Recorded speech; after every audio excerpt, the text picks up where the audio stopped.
समझ गए? क्यों? सामने अपन को लगेगा ये होगा तो अपन अटेंड कर ही लेंगे। अक्सर ऐसा होता है। ये औसतन बात हर एक पर लागू होती है, क्योंकि विद्यार्थी को लगता है कि हो सकता है अब की बार मैं मेरिट में आ जाऊं, इस चक्कर में एक दो वो अटेंड कर ही लेगा, और कर लेगा तो उसका नुकसान होगा या फिर फायदा होगा। कभी कभी तुक्का अपन को फायदा दे देता है, कभी कभी नुकसान दे देता है। लेकिन मुझे बताओ, 100 क्वेश्चन करने के लिए इतना पढ़ना पड़ेगा, इतना पढ़ना कि 30 क्वेश्चन तो अपन को नए मिले, फिर वो नए मिलते हैं, फिर उसके बारे में सोचते हैं ये तो है ही नहीं इस नोट्स में। लेकिन वो 30 क्वेश्चन जो आपको नहीं आ रहे वो किसी को नहीं आ रहे, कारण किताबें सभी एक जैसी पढ़ते हैं। अब ये जो जैसे बैन वाला प्रश्न है, ये कहीं लिखा हुआ नहीं है, कहीं नहीं लिखा हुआ है।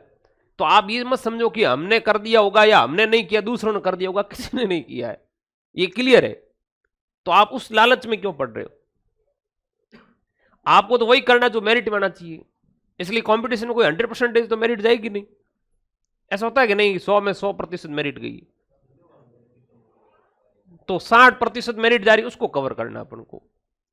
तो ये इस हिसाब से, क्योंकि जीके का कोई माप नहीं। अब 1200 महिला, मैंने कहा सिरोही आंदोलन के अंदर भाग लेती है, अब 1200 महिला अपन को याद रह जाएगी?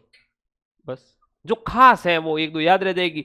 नहीं होता तो ऐसे प्रश्नों को अटेंड मत करो, क्योंकि नेगेटिव करवा देंगे। तो नकारात्मक अंकन के लिए जानबूझकर कुछ प्रश्न नए आते हैं, क्योंकि जीके वही का वही है, और हर एग्जाम में जीके, तो इसका मतलब वो नए प्रश्न बनाते ही बनाता है।